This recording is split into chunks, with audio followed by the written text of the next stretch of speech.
ایک زمانے میں پاکستان کے قلب میں ایک بے مثال خوبصورتی کی سرزمین موجود تھی جسے گلگت بالتستان کہا جاتا تھا۔ یہ ایک ایسی جگہ تھی جس نے دور دور سے آنے والے مسافروں کو اس کے دلکش مناظر میں غرق ہونے اور فطرت کی شان و شوکت کے حقیقی جوہر کا تجربہ کرنے کے لیے اشارہ کیا تھا۔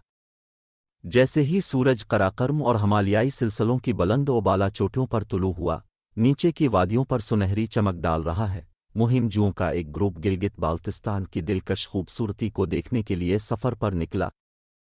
ان کا پہلا پڑاؤ خوبصورت وادی ہنزا تھا، جو زمرد کے سبز کھیتوں اور خوبانی کے متحرک باغات کے لیے مشہور ہے۔ ہوا پھولوں کی میٹھی خوشبو سے بھری ہوئی تھی۔ جب مسافر عجیب و غریب گاؤں میں گھوم رہے تھے، دوستانہ مقامی لوگوں کے ساتھ بات چیت کر رہے تھے جنہوں نے اپنے شاندار ثقافتی ورثے کی کہانیاں شیئر کیں۔ اس کے بعد وہ برف سے ڈھکے پہاڑوں اور کرسٹل صاف جھیلوں کے درمیان واقع مسحور کن اسکردو کی طرف روانہ ہوئے۔ مسافر شنگری لا کی حیرت انگیز خوبصورتی کو دیکھ کر حیران رہ گئے، ایک ایسی جگہ جہاں ایسا محسوس ہوتا تھا کہ جنت نے زمین کو چھو لیا ہے۔ انہوں نے سنسنی خیز مہم جوئی کا آغاز کیا، تن پگڈنڈیوں کے ذریعے ٹریکنگ کی جس کی وجہ سے پوشیدہ وادیوں اور شاندار آبشاروں کا سامنا کرنا پڑا جو ناہموار چٹانوں سے نیچے گرتے تھے۔ جب انہوں نے اپنا سفر جاری رکھا تو مسافر عطا آباد جھیل کے حیرت انگیز فیروزی پانی کے سحر میں مبتلا ہو گئے۔ اس کی پرسکون خوبصورتی ان شاندار پہاڑوں کی عکاسی کرتی ہے جو پس منظر میں فخر کے ساتھ کھڑے تھے، ایک ایسا منظر پیدا کر رہے تھے جو سیدھا پریوں کی کہانی سے لگتا تھا۔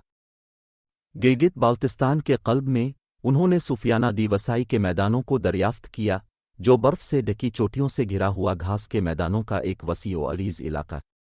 یہاں انہوں نے چرنے والے آنکوں کے ریوڑ کا سامنا کیا اور نایاب ہمالیائی بھورے ریچھوں کی شاندار پرواز کا مشاہدہ کیا، اچھوت بیابان کے ساتھ گہرا تعلق محسوس کیا۔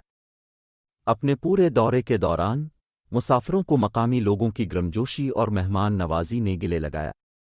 انہوں نے روایتی کھانوں کا مزہ لیا، مقامی پکوانوں کے ذائقوں سے لطف اندوز ہوئے اور علاقے کی متحرک ثقافتی روایات میں غرق ہو گئے۔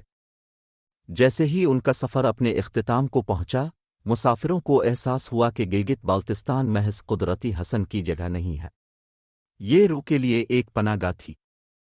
اس کے پرسکون مناظر اور اچھوت بیابان میں روح کو تازہ کرنے اور خوف اور شکرگزاری کے گہرے احساس کو جنم دینے کا ایک طریقہ تھا۔ وہ یادوں سے بھرے دلوں کے ساتھ گلگت بالتستان سے روانہ ہوئے، جس خوبصورتی کا انہوں نے مشاہدہ کیا تھا اس کی قدر کریں گے اور اس پوشیدہ جواہر کے بارے میں بات کو دنیا تک پہنچائیں گے۔ اور اس طرح گلگت بالتستان کی خوبصورتی کے لیے ان کے دورے کی کہانی زندہ رہتی ہے، جو دوسروں کو اپنی مہم جوئی پر جانے اور اس دلکش سرزمین کے اندر موجود دلکش عجائبات کو دریافت کرنے کی ترغیب دیتی ہے۔